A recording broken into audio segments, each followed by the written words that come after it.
Good evening. I'm Gina Roberts, Voter Education Director for the Citizens Clean Elections Commission. As Arizona's official voter education agency, Clean Elections is proud to sponsor these debates. Our mission is to ensure that you have the opportunity to hear directly from the candidates, ask questions about the issues that impact your life, and head to the polls with confidence. To make sure your voice is heard, please keep these upcoming deadlines in mind. October 5th, voter registration deadline. October 7th, early voting begins, and November 3rd, general election day. If you're watching this debate live, we want to hear from you. You can submit a question for the candidates at any time using one of the following methods.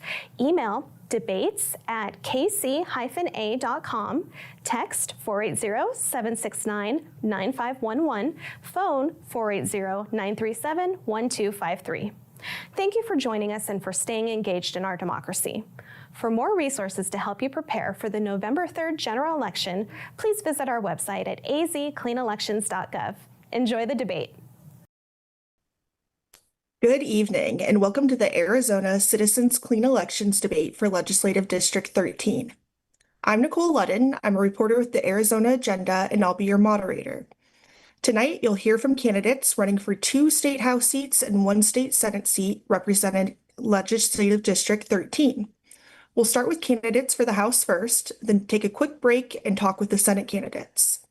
The House candidates participating in tonight's debate are Democrat Raquel Rocky Armstrong, Republican Kevin Hartke, and Democrat Jacob Weinberg. Republican House candidate Janet Wenninger declined to participate. LD13 includes Chandler, Sun Lakes, and Gilbert, and is considered one of just a few truly competitive districts in the state. The district's current Republican Representative Jeff Wenninger and Republican Senator J.D. Mesnard are not seeking re-election, but Republican Rep. Julie Willoughby is running to switch chambers to the district's Senate seat. Here's how tonight's debate will go. Each candidate will start with a 90-second opening statement, then we'll spend a few minutes getting to know who these candidates are as people.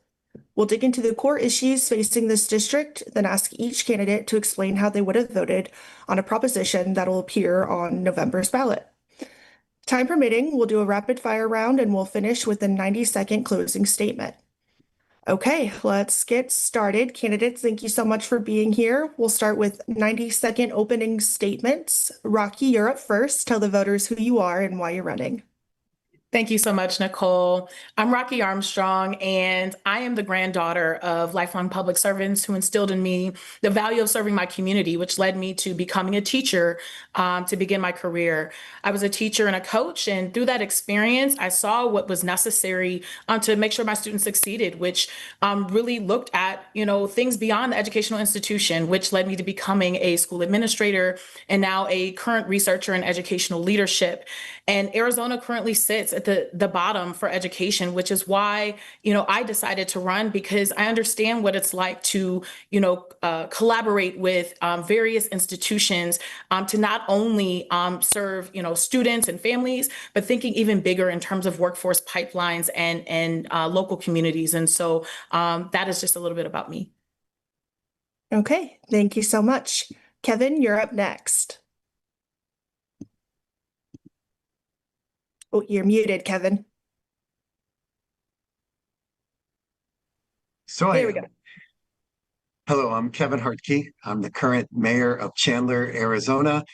I've served before that on council, and I've been a pastor in my community at Trinity Christian Fellowship for the past 40 plus years. I love this community, and my life has been all about service my entire adult life. There's just something about serving and making other lives better that is built into me. So that has led me to serve as a pastor as well as now in an elected official.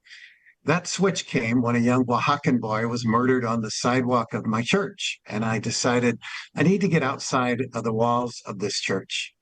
So beyond doing that, I'm married to Lynn for 45 years and a couple weeks. We have 4 kids. 4 grandkids, a doodle named Sadie, and we love to hike Arizona and do whatever we can to enjoy this beautiful state. Okay, thank you. And Jacob, whenever you're ready. Cool. Thank you, Nicole. I appreciate you having me on tonight. Hello, everyone. My name is Jacob Weinberg. I am a veteran and CPA running for state legislature, state house, and LD13. My background, I spent the last 21 years in the United States Army, 4 years active, and 17 in the National Guard. I joined right after 9/11 out of a sense of duty to protect people and to serve the country that I lived in. With that, all the statements I make tonight, I am currently a member of the National Guard. All the statements I make tonight are my own opinions and not those representative of the Department of the Army or the Arizona Army National Guard. Additionally, I am also a financial statement auditor. I've spent 15 years auditing Wall Street and Fortune 500 companies, making sure that they follow the rules established by the Securities and Exchange Commission and the Public Company Oversight Accounting Board. Now, I'm running because I want to continue my service to the community. I have, between auditing and between the Army, I have almost 40 years of experience working with people from across the aisle, across the spectrum of all political ideologies, demographic backgrounds, income backgrounds, every walk of life to accomplish the goals of the organization. And to me, that's what an elected official should do. An elected official should work together with everybody to help the people that put them there. And I don't see that from our current legislators.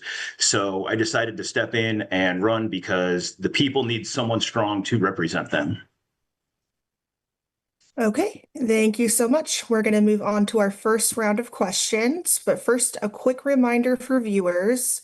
You can submit a question for the candidates at any time by emailing debates@kc-a.com, texting 480-769-9511, or calling 480-937-1253.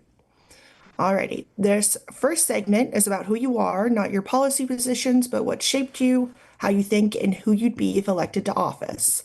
Each candidate has 90 seconds to answer. First up, if you weren't running in this race, what would you be looking for in a candidate to get your vote? Kevin, you're up first for this one. I would be looking for me, of course, because I think I am the most qualified. But what I would be looking for is someone who is willing to work pragmatically to get things done that would better our state. That there is not just a pragmatism to get things done, but principled pragmatism, that they know who they are. They have a sense of, this is my mission. This is what defines me in terms of why I believe that people would send that person to the office. In my case, as a fiscal social conservative, I would be looking for someone that understands those roles, but also is able to, again, pragmatically get things done.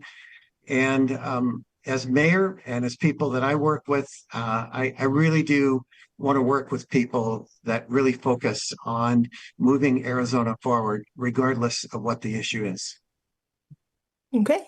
And Jacob, what would you be looking for in a candidate? So I would be looking for somebody who wanted to represent the people that put them into office, someone that was able to fight back against their party and outrageous ideas that come from outside of the district, that come from outside of the state and are pushed upon them. I want somebody with experience, someone who has real world experience, who has been in tough situations before and gone above and beyond to accomplish what they needed to for their organizations to be successful.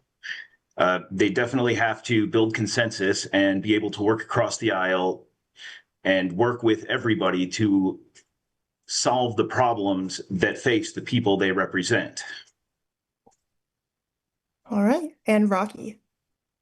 So I look for someone who is willing to think outside the box. I think we're on unprecedented times right now, and I think that with all the things that are really kind of facing our communities, having a leader who is willing to collaborate, regardless of as a party, regardless of different institutions. Part of being a representative is making sure that voices are at the table, and so you got to be able to be willing to listen to people regardless of whether you agree with them in order to understand what those needs are. And I believe that's the type of leader I'd be looking for is, someone who, once elected says, you know what, yes, I might have a D or R behind my name, but I'm willing to sit down with anyone. I'm willing to pull anyone to the table and find common sense solutions. And I think, that is 100%, the type of leader that I have been in my career. And I think that I would be looking for that. Okay, thank you. Our next question. Describe a time in the last 2 years when you changed your mind about something political. What changed it? Jacob, you're up first. In the last 2 years, Yeah, recently, roughly. recently. So the big thing that has changed for me in the last 2 years is to get involved politically.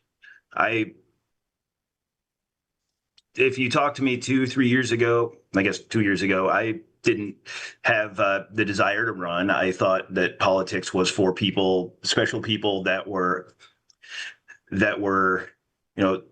utmostly qualified. But then I started to look into politics and look into what people were doing and saying with our community. And to me, what changed is that I saw that our representatives were not representing us. They didn't go out into the community. They didn't go and talk to voters. They didn't go and represent them. They took what the voters passed and decided they needed to pass bills that would gut constitutional amendments. And to me, that was unacceptable, and the reason why I wanted to run. Okay, thank you. And Rocky, can you think of a time you changed your mind? Absolutely. And I don't know if I would say completely change my mind, but definitely open my mind. What I would say is, over the course of the last year, I've had the opportunity to meet with, business owners. I've had the opportunity to meet with, labor organizations, developers, et cetera. And I think, I've been a person, especially because of my own, personal experience fighting for, housing access and those sorts of things, have often sort of felt that, our developers and corporations have been gouging our communities, and recognizing also that I've learned through some of the jobs that have been created and through all these different institutions that there's a balance. Right. There is a balance between smart growth, smart development, and making sure that people have access to the things that they need. And that requires some really, complex decision making and collaboration, with our local municipalities as well. And really thinking through what policies really need to be on the books. Right? Do we need more? Do we need less? And a lot of that has been shaped through these conversations over the last year about, what growth and development has looked like in Arizona. Okay, thank you. And Kevin. I'll bring a real life scenario really just from this week. As mayor, I'm already writing policies. I'm already doing a lot of deliberating with folks, and I'm a big supporter of law enforcement, but we had some recent ordinances we were looking at regarding flock cameras. And I'm for the aspect of flock cameras and their ability to catch bad guys, the ability to make sure that we can track if seniors get lost in their car, that we could find them if there are abductions. But our community really has brought up a lot of salient points regarding the use or misuse, some of the concerns, and in talking with individuals one-on-one and hearing them in chamber, I led the initiative to take flock off the table on our city, and though initially I was supporting it. So I in examining more data and listening to my constituents, it changed my position to make sure that if we were to find something that was able to accomplish the good without potentially messing with Fourth Amendment rights, I'd be interested. But their fear and the reality was very obvious, poignant, and real to me. Okay, thank you. We're going to move on to our next question. Outside of raising your family, what's something you've built, started, or led that you're proud of, and what did it teach you? Rocky, you're up first. Yeah, so I'm really proud of currently I am a co-owner of a small affordable car dealership that's partnered with a nonprofit in which we try to find solutions to transportation needs of communities and families. And, that has been a new challenge for me as a lifelong educator. But it was born out of recognizing that transportation and childcare were some of the top issues that people were facing as it related to their ability to, make a living. And that build has been clunky, has been a learning experience. But I'm super proud of where we are and where we're going because, feeling a need that, what it feels like when a family is like, I no longer have to worry about how I'm going to get to work or how I'm going to get my kids to school, or even a first time driver who finally feels that sense of freedom. That is tied to the success in the long haul when we're thinking about strong communities. And so I'm very proud of that. Okay, thank you. And Kevin, something you've built that you're proud of. Yeah, and I'm going to rely or go back to just my role on city council and as mayor. Chandler's always been a well-run city. We've had great leaders that have preceded, but it was my personal goal to increase our fiscal stability as well as lower taxes and costs on individuals. So over the last 11 years, I've lowered property taxes rates 11 years in a row. I was the mayor that went after the unfunded police and fire PS pension liability, PSPRS. We were the only large city to focus on this and pay it off, which helped save us 11 million a year. And in the light of other inflation, it has allowed us to not have to raise taxes. We have the lowest sales tax in the entire state. That has meant a lot to me, as well as the lowest cost of water, our combined city resources. And that has taken a focus to make sure that we're offering the best services at the lowest cost to our community. And I'm pretty darn proud to be part of that. Okay, thank you. And Jacob.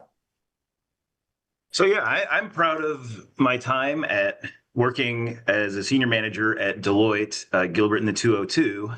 I joined in September of 2019, so right before COVID. I was the first permanent manager that we brought into that office, and there were maybe 20 people there. We fought through the issues dealing with work from home from COVID, as well as expanding at the same time. And when I left in January of this year, we had over 500 professional accountants working there at that office. And we were able to build something that was able to be sustainable business model, help customers, help people, and help the careers of a lot of professionals that work there. And for that, I also springboarded into my current company, which I'm the CFO of, and I've been helped building it to a successful technology solutions company that has been able to create so far about 30 careers in the East Valley, and we're aiming to do 200 to 300 in the next couple of years. So I'm very proud of what I've built, but also proud of the trajectory that my current path is going on. Okay, thank you. We're going to move on to the core of tonight's debate, the issues voters told us matter most in this district. I'll ask a question. Each of you will get 90 seconds to respond. After you've all answered, I'll open a 60-second rebuttal window. You can respond to something another candidate said or add to your own answer. First up, what, if anything, should the legislature do to increase funding and resources for Arizona's public schools? Please be specific. Kevin, you're up first for this one. So certainly education is a huge issue in Arizona. And we have some great schools, and we have some schools that are struggling, that are old. I would continue to increase the dialogue between all parties and all people to start with, because I found that great ideas come from all sorts of different places. And I think sometimes we get so siloed that we believe that we have the best ideas and nobody else does. I think there's certainly some reform capacity in the land trust deals that afford for cities. Certainly look at resources that are available that are focused to help them accomplish their goal. There is the possibility of realignment of school districts in some areas where they're not performing, or to see if there can be better business models. So I think that there is a lot of opportunity to increase education, and whether it's school at the K-12 or community college or university level. And I think the best ideas come when we get together and explore and see how we can make this happen. Okay, thank you. Jacob, what would you do to increase funding and resources for Arizona public schools? Yeah, so there's a few things that I would do to increase funding and quality of schools. One, I would talk to the experts who study educational institutions from around our country and find out what works elsewhere, what doesn't work here, because it's important to study things and figure out where your system flaws are and where you can improve. Second, I would take on, as an auditor, I've been an auditor for 15 years, and agree or disagree with the rules on Wall Street, we made sure that they followed them. Now, we see in our state, according to the Arizona Republic, rampant fraud, waste, and abuse within the voucher program. I would make sure that we claw back all of that money from people that misused our taxpayer dollars. Not the ones that have been using it appropriately, but a lot of the things that we've seen on the receipts out there. We need to claw that back and put it towards public education, because it's causing our public education to suffer. And finally, I would also start testing kids equally just as much if they take the voucher program. And if they do not pass the test, as public schools are required to, again, make sure that money is put towards actually educating our children instead of whatever is happening outside of our jurisdiction. Okay, thank you. And Rocky. I think we have to look at the education system holistically. I think we have some gaps. There are immense resources in our state that we aren't, accessing in terms of our workforce development pipeline, and making sure that we are really maximizing, public-private partnerships. But also, as alluded, there is a lot of money that is sitting, right? We have accounts. I've met with parents who said, I'm not even using my ESA anymore, and this money's just sitting in this account. And so we need to really audit those dollars in order to make sure that they're allocated appropriately. But in addition to that, it's also even looking at how we do funding, right? We know that the courts have already found funding unconstitutional in Arizona. So it's an opportunity to rethink what that looks like. For instance, right, we have a 100-day rule where once the money has gone to a school, it stays.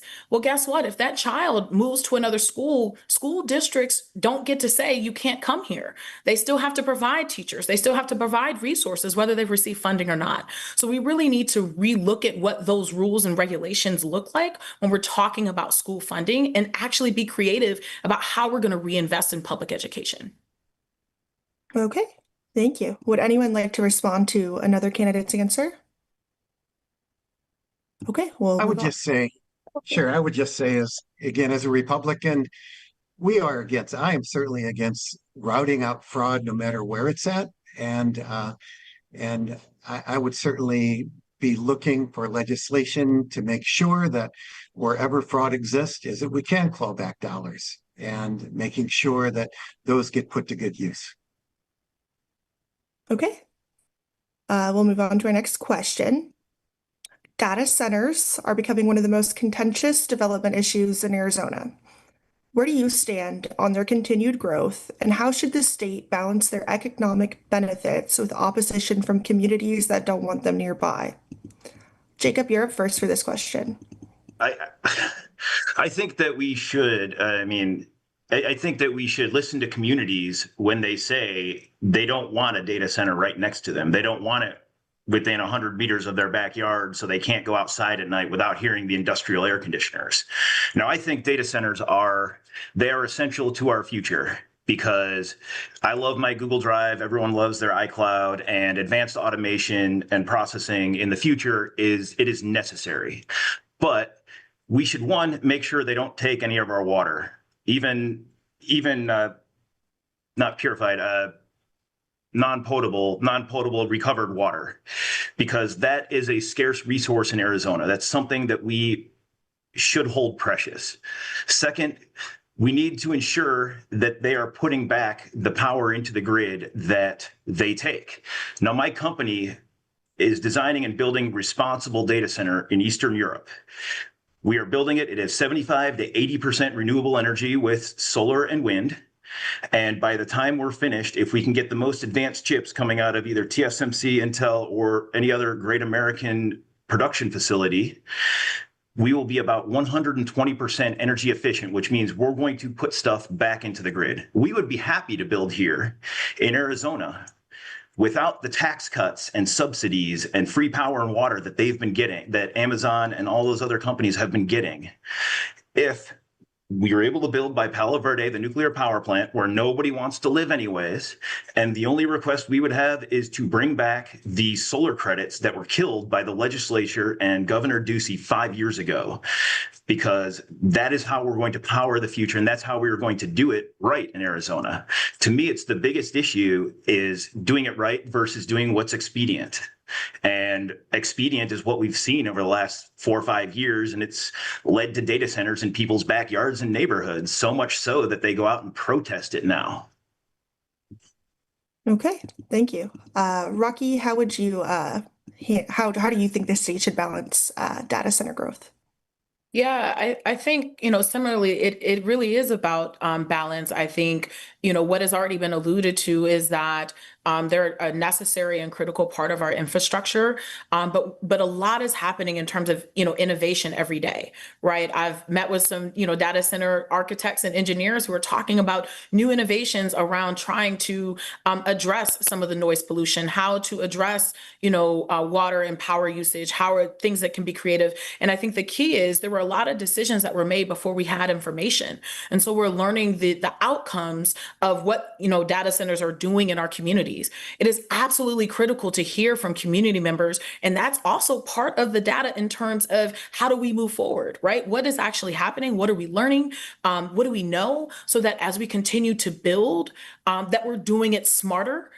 Each time we're taking into account all of the needs, because it's not as simple as saying, not in my backyard, because it's going to be somebody else's backyard, right? And so we have to really think about, what does that look like? What is the balance of jobs that are being created? How are we ensuring that, corporations are paying their fair share, right, of our resources? Because, these resources are in some ways kind of finite. And so we have to really be thoughtful. I think even initiating a study of current data centers right now, the types of noise pollution and what's actually happening. So we really have concrete information as we move forward in our growth and development around data centers. Okay, thank you. And Kevin. I've got a fair amount of real life experience on this particular issue. We had a data center, a newer one, want to come to Chandler. We listened to them carefully. We explored their model. We looked where they wanted to locate, and it was in the cluster of another dozen data centers. And we decided that it wasn't a good location in the center of our job corridor. But we also were able to see what did it really need, what were the real issues, and what are the obstacles or the inconveniences to folks, whether it's the pitch, the volume of diesel generators when they come up. And our conclusion was they're essential to technology, but where they go is just as essential. And we turned them down in Chandler. At the same time, I've been consulting other cities that were getting into industrial parks, and data centers are quite willing to pay for the ability or development of industrial park in other rural communities or places where density is not so big and their presence is not so great. We've pretty much resolved the water issue. Power is still the issue. Arizona will need more power. And to get there, I think what's happening with the gas line coming across New Mexico will give us a short-term value. Longer term, I think whether it's the further development at Palo Verde or other solutions, I think we can find a solution that will bring more data centers to our economy nationally to Arizona, but in places where they are more welcome and needed rather than in the heart of population centers. Okay, thank you. Any rebuttals before we move on to the next question? Okay, we're going to get into a viewer question here. When should the state legislature defer to local elected officials? And can you give an example of an issue where you believe cities like Chandler should have more local control? Rocky, you're up first for this one. Yes, I think that's a great question. I think the issue that comes to mind for me is around our housing conversation. For example, the legislature removed the rental tax, right? And I happen to be a renter, and have really worked to try to be able to afford housing like many others. But that rental tax on my bill, was modest compared to the cost to local municipalities, right? You have, cities like Chandler that lost $14 million, cities like Gilbert that lost $20 million. Those are critical funds that could be utilized for necessary, infrastructure that is needed and plans that local municipalities have been working on. And I think that's where a lot of that collaboration really needs to come. Our local leaders are partners, right? And they're truly closest to the ground. They know exactly what's happening in their community, what makes their communities, niche for those populations and what makes them special. And then there are obviously other things that are statewide, but a lot of that is going to come from our local leaders and being able to be partners and listen to those needs. Okay, thank you. And Kevin, when should the state legislature defer to local elected officials? Can you give an example? So most state legislatures will agree that those closest to the people should make decisions, pause until they don't or shouldn't.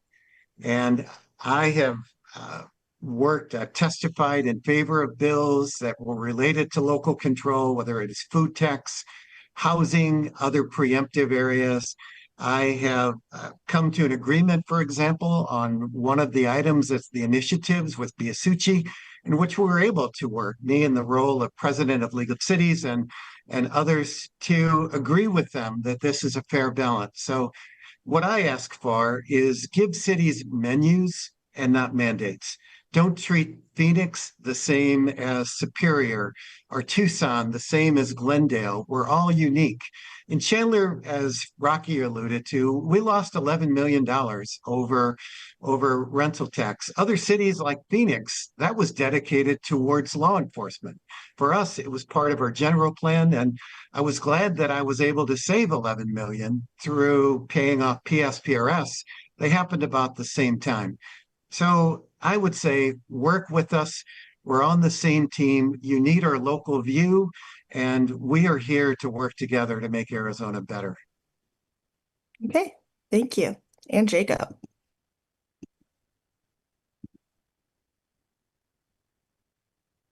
Yeah, it's a good question, Nicole, or viewer. I believe that the local government knows best about how to solve their issues. And it's up to us in the state legislature to get out of their way on things that don't affect the entire state or don't affect the towns next to them. If a local municipality has money, we should step back and not dictate from the state capitol how cities spend that money. So it seems like a no-brainer that you can't dictate from the ivory tower to where people live.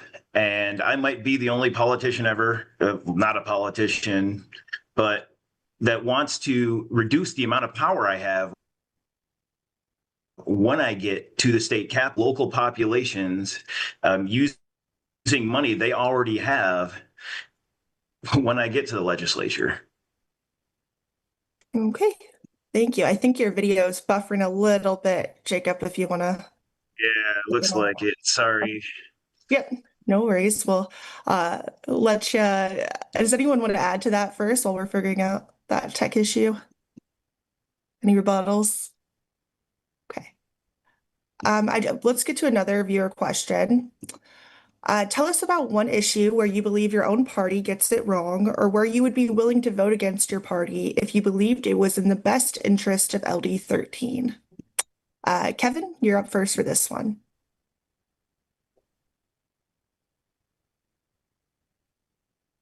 I would say, and I'm going to base again on some of the work that I've done with homelessness.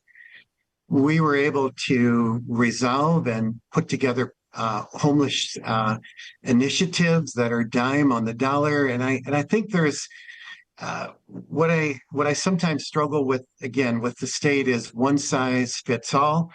And in our case, we've been able to come up with some tremendous initiatives that I think are duplicatable across the state, and they're best practices.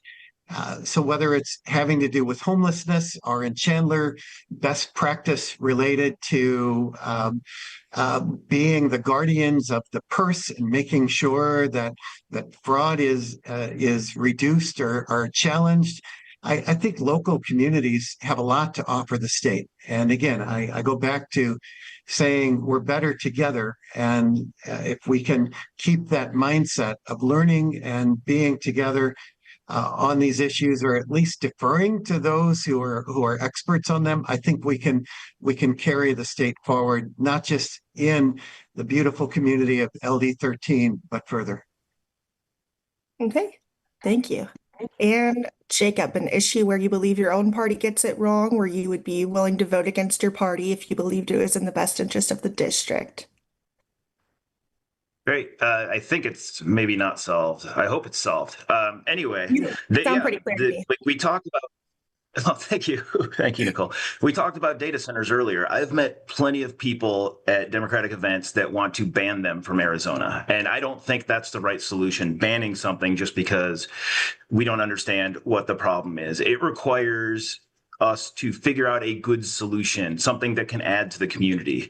Same thing with people that want to fight back against a lot of the advanced manufacturing because it's going to take resources. We need to make sure that we're bringing those high quality jobs to Arizona and we're doing it right. We're doing it appropriately. And to me, that's the important thing. The important thing is that it helps the people of LD13. I don't care if someone is pushing it from one of the other LDs or I'm getting pressured. If when I hold my town halls and when I continue going, knocking on doors, talking to every type of voter in the district, if I don't get a thumbs up or like, hey, this is a good idea to work here with all the people I talk to, then it's not something that I can be supportive of, even if the party is pressuring me, because I will be elected by the people of LD13, not by people outside in Phoenix or Tucson or Flagstaff or wherever. Okay, thank you. And Rocky. So I think Jacob took one of my topic areas. So I think I will kind of defer back to the conversation around our ESA vouchers. I wouldn't necessarily say the party gets it wrong, but I think there's a strong contingent of people who would really love to see our voucher program go away. And I know firsthand a number of families who, their children would not be in the position that they're in if they did not have that ESA voucher. Whether it be a child that is being served for needs around autism, whether it be, families that are in transition and living in poverty and having to move around and needing additional wraparound services. There's a number of things that our ESAs can support. And even something simple as just parents feeling that, certain schools aren't able to serve their child. And I do believe, as an educator, that parents deserve to have those rights. And so that system allows for parents to be able to serve their children or provide for their children as best they can in terms of educational access. I think the key is making sure that we have guardrails to ensure that they're utilized for educational purposes. That's simple. Okay, thank you. Does anyone want to respond to or add to their answer?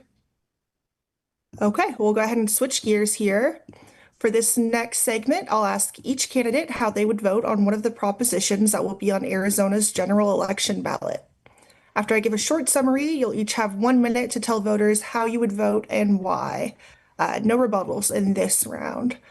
Let's talk about Proposition 319, photo enforcement systems. In summary, the measure would require local governments using photo radar or red light cameras to get voter approval to keep them operating. Jacob, you're up first for this one. How would you vote on this measure and why? I would absolutely vote yes, that voters are required to approve of any flock cameras or license plate readers, anything like that, going into their communities. Because it's, as was discussed before, we have to close the loop on potential abuses and make sure that it's going to keep people safe instead of be abused like we've seen all around the country with flock cameras. Okay, thank you. And Rocky? Yes, I would support that measure because I think it's important that, people have a voice and people are able to exercise that voice, and anything that is, coming into a community, I think should be brought before the community and decisions are made. Okay, and Kevin? I believe the focus is on photo radar, not flock cameras in this particular case. So I know we've incorporated quite a few within our system, but there's a few more details about this concerning cities that already have them and how long before this would go. So there's just I would like to know more about it.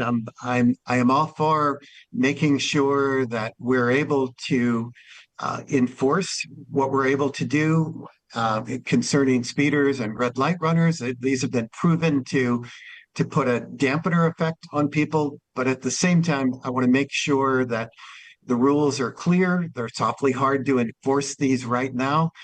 And there's a lot more behind this than just a yes or no in terms of the agreements, the amount of time city have them, when they come to go. But right now, I'm leaning to say yes to this, but there's some more things I mentioned I need to understand. Okay, fair enough. We're going to move on to a quick rapid fire round. These are short answer questions, about 15 seconds each. You can add a short reason if you want, but try to keep it tight. First up, do you trust that your vote has always been counted accurately? Rocky, you're up first for this one. Yes, I do. And Kevin? Yes, I believe that there is always some goofiness or miscounts, but I believe that Arizona does a good job. Okay, and Jacob? Yes, absolutely. Okay. What's one word your friends would use to describe you? Kevin, you're first. Oh man. Passionate about life and wonder and people. Okay. Jacob? Enthusiastic, always willing to go out with energy to accomplish whatever needs to be done for the team, like my rugby team or, any organization I'm a part of. Okay. And Rocky? Persistent, will always push until I'm able to get the job done. Okay. Last rapid fire question. Name a road, bridge, or intersection in your district that's been broken for too long. Jacob? The street right in front of my house. There's just potholes.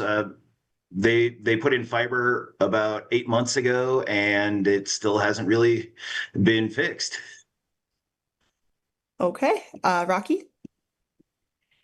I was going to say, I think the intersection around Alma School and the 202. While I definitely see progress, but it's been construction for a long time. Okay. And Kevin. We do have a lot of road construction going on in Chandler, but I'm going to bend this a little bit. And I want to address the sewer gas issues that we're experiencing out of some of our sewer lines that are also coming up in the middle of roads. Okay.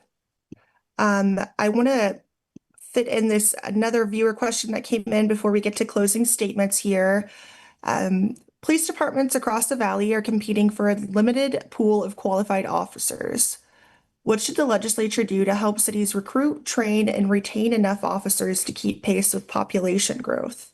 And let's see here. Rocky, I think you're first for that one.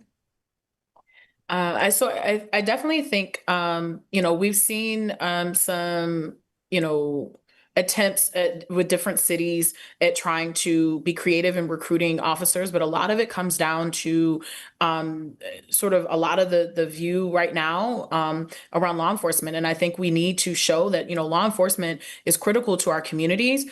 I know, here in Chandler, I think my interaction with a lot of law enforcement and the community resources it's so positive, and it was seeing them in a lot of different spaces. And I think really telling the narrative of successes, and I think telling that narrative and sharing that narrative really presents an image around marketing that people may want to begin to do that job again, because we have a gap in people who are signing up to do that job. It's a difficult job, incredibly difficult job. And so I think we really need to, think through how do we actually tell the story of what is going well to recruit people who are public servants, because that's essentially what it is. Okay, thank you. And Kevin, what should the legislature do to help cities recruit, train, and retain enough officers to keep pace with population growth? I would suggest looking at cities that are doing well, that have a full complement of police like Chandler, and looking and seeing the wins. Certainly seeing where incentivizing will help, building the brand by asking them more. How can we help you? What are your needs? There's a lot of things that I think the state can help with, just the whole business of policing, and starting with them rather than starting outside of them. A good example, what are some of the needs that officers face, whether it's mental health, whether it's other health issues? We've just started a sabbatical program in Chandler, et cetera. So I think there's best practices that can be shared, that the state can look and see how can they implement these, in, again, recognizing that cities are all different, but best practices can apply to all. Okay, thank you. And Jacob. So I would work to lighten the load on our police officers. They have so much and such a wide spectrum that they have to handle, from violent crime to nonviolent to mental health issues that arise when people flip out. We need to bring in a pipeline, create a pipeline for other professionals and others to join our police force and promote it as part of community assistance and community law enforcement, to help everybody and make sure that a police officer is not responding to somebody having a psychotic episode. Well, is responding, but there's the appropriate person with them who is having, say, a psychotic episode or something that they need a psychologist on instead of something that a police officer is not trained on. So if we support them with supplementary personnel that can handle a lot of the issues that they're not trained to, we reduce the burden on the police officers so they can get to the focus of policing, which is what they're trained to do. Okay, thank you so much. And that means we've reached closing statements. Each candidate will get 90 seconds. The order is the same as your opening statement. So Rocky, you're up first whenever you're ready. Sure. So I think we heard tonight, a number of issues that don't just impact Legislative District 13, but impact our state around, affordability, growth and development, education, and frankly, our current legislature has disinvested from public education, has, really not put forth legislation that has made Arizona more affordable. And, as an educator who has worked with leaders, regardless of background, across industries to really find common sense solutions, LD13 needs a leader who's willing to do that, who's willing to meet and listen, collaborate, and really think through complex issues to find these solutions that we need for our district. And it is my hope that I will earn your vote November 3rd, in doing so that we can bring the change that LD13 needs, Arizona needs, not just in the right now, but as we're thinking forward in terms of the sustainability of our state and the future generations that come. Okay, thank you. And Kevin, your closing statement. Thank you. I want to thank you for this opportunity to share our views. I know for me, you could look at my track record, and it is obvious that I have served my community well, whether as a pastor and for the last 17 years as an elected official. I've worked hard to lower taxes in our community, to look for affordable housing possibilities. I've looked to help people who are struggling in this community, as well as turn Chandler and keep Chandler as one of the high-tech communities offering jobs that is made us one of the most enviable communities in the entire nation. I've worked across the aisle. As a mayor, I work with R's and D's to get things done. I will do the same down there. I will work with people to make sure that our community, that all are best served. And I hope that if you have questions, you can examine my track record about what I've done. And I've made sure that I've taken you along the way as listeners and community members. My website is kevinharkey.com. I hope that I've earned your vote, as I've done 4 times in the past, that you continue to allow me to serve you. Thank you. Okay, and Jacob, whenever you're ready. Well, yep. Thank you, Nicole. So in closing, I feel I'm the best candidate because I want to give my voice to the people. I have 21 years experience in the United States Army, working together with people from all walks of life to make sure that the organization is taken care of and the people we serve are taken care of in the U.S. Same thing with my experience as a financial statement auditor, working with people of all walks of life, different political views, just to accomplish what needs to be done. And I'm going to bring that service to the people of LD13.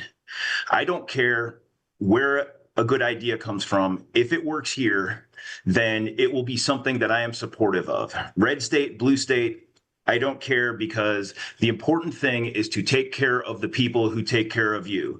In this case, those that elect me will be the ones that I need to take care of through finding those good ideas and making sure they get implemented. I've knocked on over 4,000 doors within LD13, and I don't plan on stopping once elected. I plan on holding town halls regularly where the only requirements are you're a registered voter in the district and you maintain civility, because I want to hear from every single voter. I want to hear from every single person in the district to make sure that we are getting things right, because we've seen the divisiveness from in the past, and it's not helping the community, and it's not helping build an Arizona that will be good for my kids and maybe hopefully one day their grandkids. So that's my pitch, and I hope that I've earned your support on November 3rd. There is more information available at www.electweinberg.com or electweinberg@gmail.com. Please reach out. I do respond to all constituents who ask questions and want more information, and I appreciate everyone's time tonight, and have a good night. Alrighty, that concludes tonight's debate for the State House in Legislative District 13. Thank you so much to our candidates for being here, and to our voters, thank you for tuning in and informing yourselves ahead of the November 3rd election. For official voter information, visit azcleanelections.gov. The debate for this district Senate seat will begin shortly, so stay with us through this short break.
Good evening, and welcome back to the Arizona Clean Elections debate for Legislative District 13.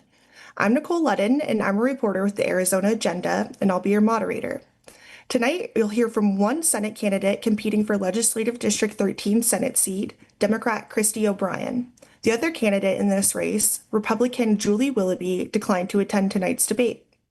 As a reminder, LD13 is a politically competitive district that covers Chandler, Sun Lakes, and Gilbert. Since we only have one of the candidates with us tonight, this portion will be a Q&A rather than a debate, but we'll follow the same general format. So let's get started. Christy O'Brien, thank you so much for being here. We'll start with a 90-second opening statement. Tell the voters who you are and why you're running. Good evening, Nicole. Good evening, everyone. I'm Christy O'Brien. I am the daughter of a social worker, and my grandfathers were a policeman and a volunteer fireman. I grew up in a household where the community was seen as an extension of our family. I'm an East Valley native who grew up right here in Chandler. I graduated from Dobson High. I went to college at Trinity in Washington, D.C. I worked my way through graduate school at Johns Hopkins School of Advanced International Studies, where I focused on national security, counterterrorism, and human trafficking. I went on to law school. I am the mom of 8-year-old twin boys. I am a lawyer turned mediator, and I'm running because people are concerned about our water crisis. People are choosing between paying for medicine or groceries. People are seeing their bills go up, not down, and they're tired of politicians who are bending the knee to special interests and not helping us. So I'm running to be an independent-minded voice for the district. I'm running to lower our costs. I'm running to secure our long-term water supply and to put forward common sense solutions to our most pressing issues at the state capitol. Okay, thank you so much. We'll get into the first round of questions, but first, a quick reminder, viewers can submit a question at any time by emailing debates@kc-a.com. You can text 480-769-9511 or call 480-937-1253. Okay, let's start with some get to know you questions. Please take about 60 to 90 seconds to answer. First up, take us back to the specific moment you decided to run. Where were you? What was happening around you? And what pushed you over the edge? I would say what pushed me over the edge was seeing some federal legislation got passed that I knew was going to impact Arizonans negatively. I said that I was a mother to 8-year-old twin boys. Unfortunately, I had an emergency C-section at 32 weeks. They spent 43 days in the NICU. We were fortunate, we all lived. But I know that the majority of us are one medical emergency away from financial ruin. When I saw the impending federal cuts coming to Arizona, I feared for those NICU babies. I feared for those families who would have to make those difficult decisions. My father also had dementia and was in a long-term memory care facility. And I know what we had to pay out of pocket. And the majority of Americans, not just Arizonans, aren't in a position to be able to pay for that out of pocket. So I was concerned about state policy that could help. So that was the moment I decided that I was going to come off the sidelines and run for office. Okay. Outside of raising your family, what's something you've built, started, or led that you're proud of? And what did it teach you?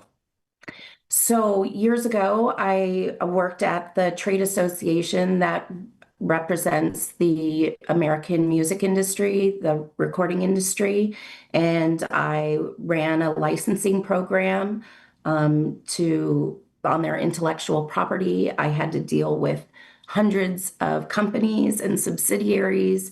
And then I ran a huge project to get all of these companies to agree with the federal government and ran a memorandum of understanding with the Federal Bureau of Investigations. So that's one of the proudest projects I've worked on. Yeah. And last get to know you question, what's one thing that frustrates you about your own political party? You know, we joke that Democrats are like herding cats. Sometimes it really is. So I feel like it's a blessing too. We are a big tent party, so we have a variety of viewpoints and a variety of policy goals, and it's a broad spectrum. So I think trying to build consensus can sometimes be difficult, but it's not a task that I'm not up to. All right. We're going to move into some more core policy questions now. First up, what do you see as the biggest affordability issue facing families in your district? And what specific policies would you push for at the legislature to make life more affordable? I think there's a couple things we're seeing personally. I happen to reside in Gilbert. We've seen our water bill go up 100% in just the past 4 years. We're seeing these utility rate hikes. Some of that is directly resulting from our water crisis. So we need to get a handle on that. The housing crisis, we're having, unfortunately, a lot of people being priced out of the East Valley. We have young professionals that can't afford to move here, young graduates who have to move back into home with mom and dad. We have seniors that are seeing their rents go up to the point where on fixed incomes, sometimes the rents are as big as what used to be a down payment on a house. So I think we definitely have to tackle the housing crisis. Okay. I think you mentioned water. So more specifically, Arizona continues to face questions about its long-term water supply. What should the legislature do to ensure there's enough water for existing residents and future development? So I think so. My background years ago, I started out at the U.S. Senate Committee on Environment and Public Works, where I got clean water authorized at the federal level. So I know what it takes to get bipartisan legislation across the line, especially when it comes to water. I think this is one of the issues that unifies all of us. It's not a partisan issue. And we all need it to live in the desert, whether we're a corporation or whether we're human beings.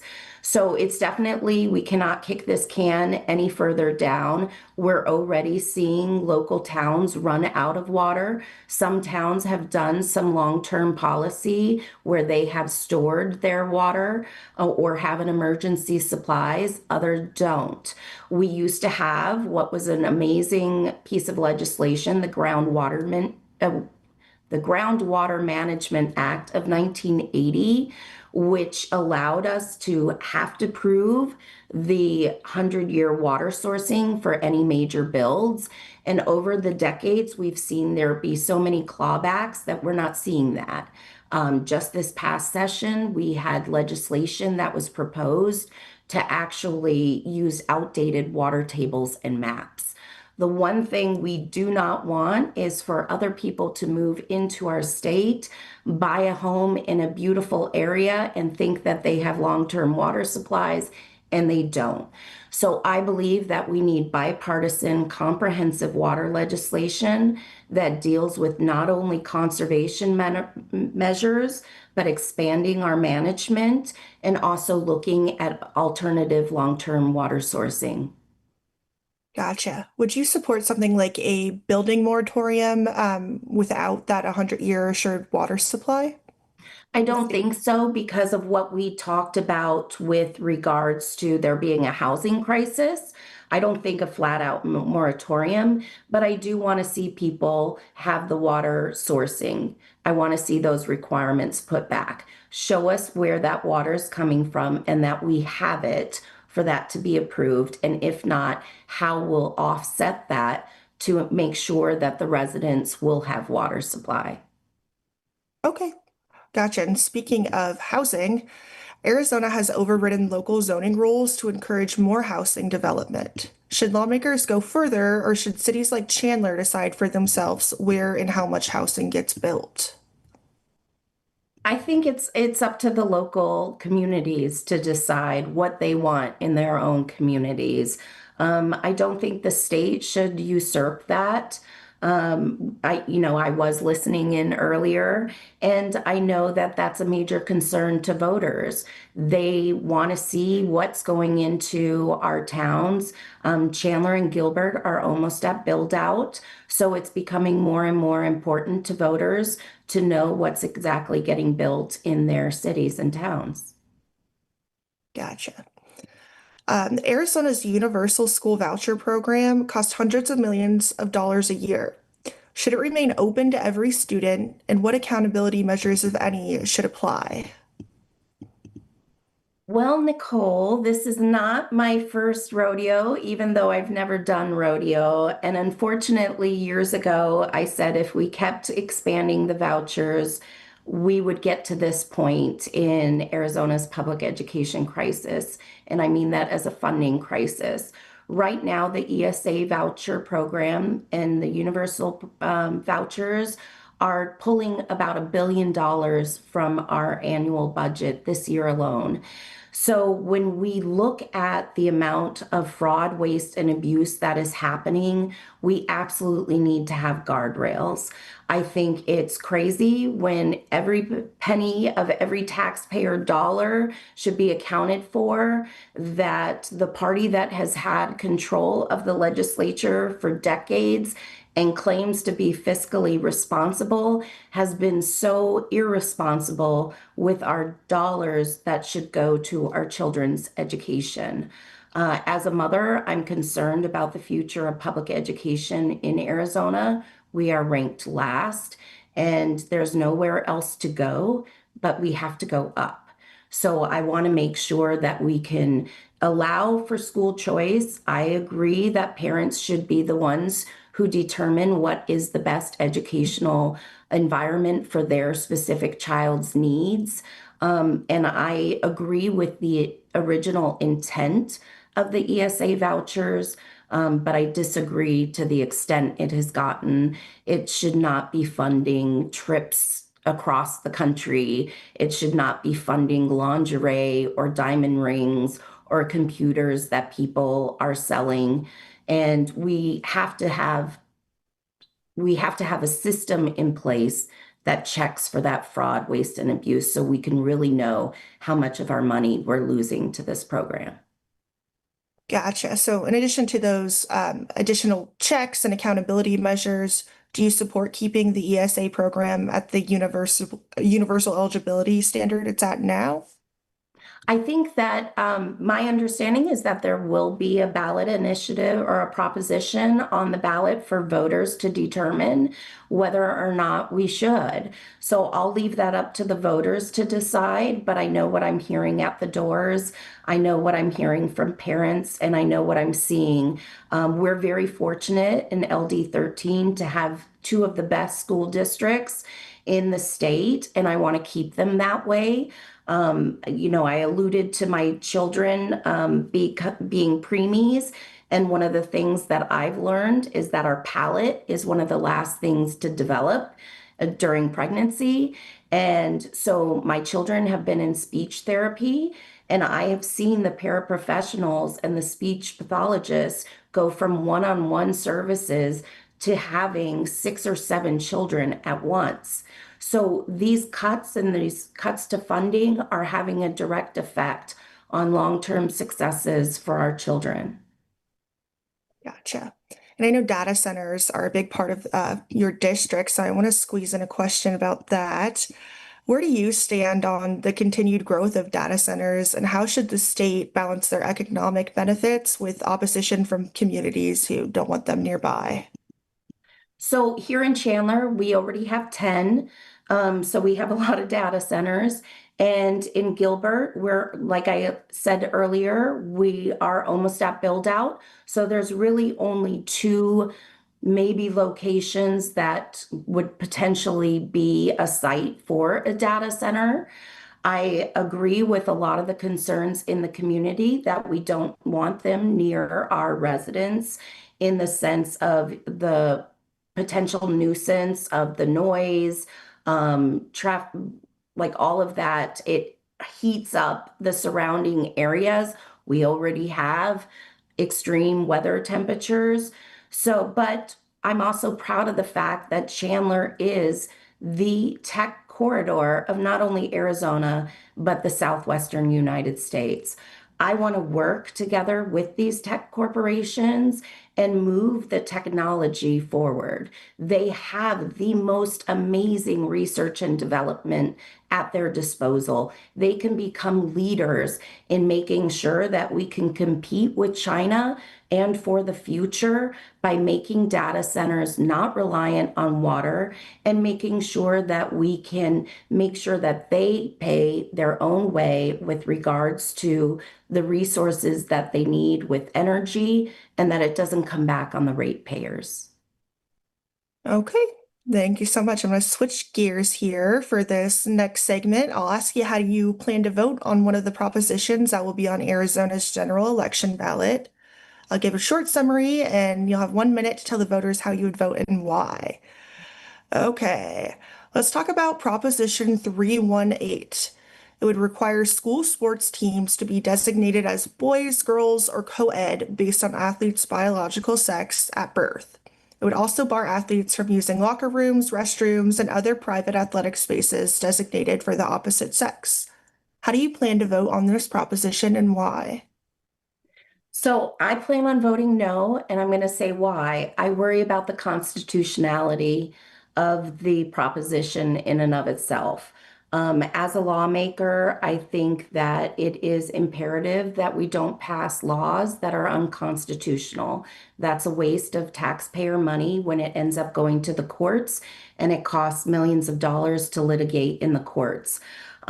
Just in my initial review of it, I didn't like the language of what was put forward. And so I'd have to say no.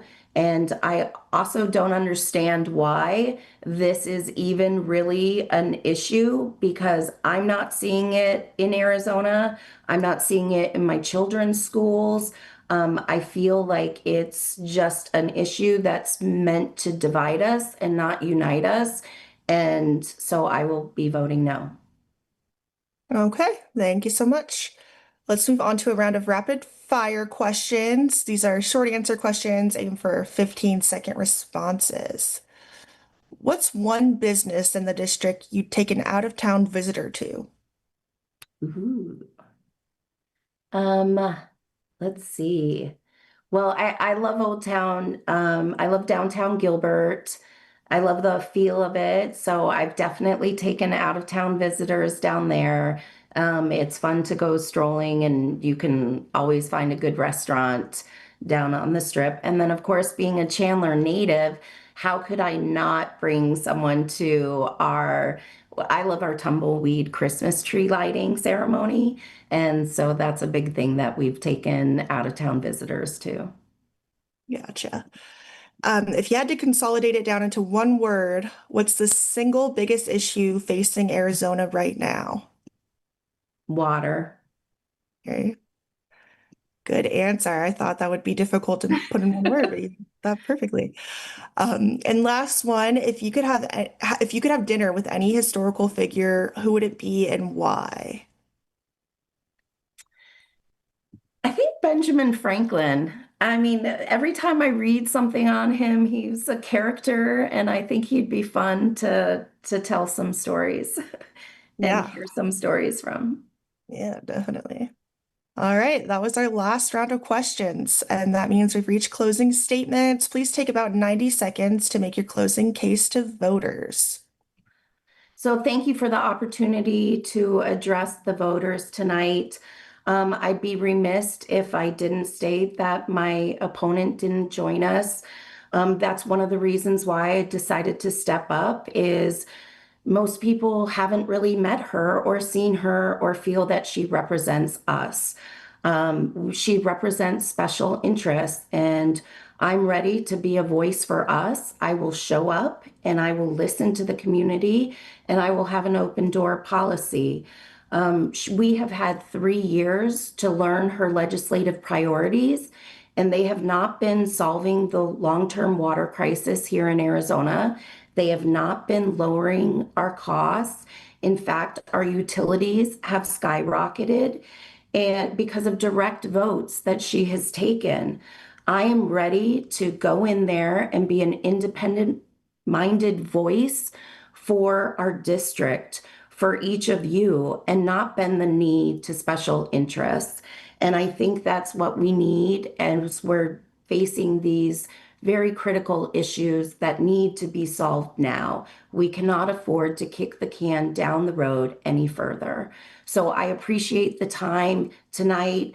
I ask everybody if they have other questions to please reach out to me. You can check out my website, christieforaz.com, and that's Christie spelled with a K, Ristie for FORAZ.com.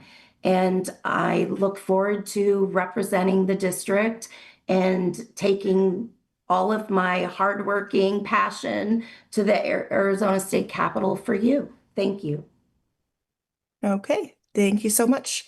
That concludes tonight's Q&A with Democratic candidate Christy O'Brien, who's running for the State Senate in Legislative District 13. Thank you to our candidate for being here, and to our voters, thank you for tuning in and informing yourselves ahead of the November 3rd election. For official voter information, you can visit azcleanelections.gov.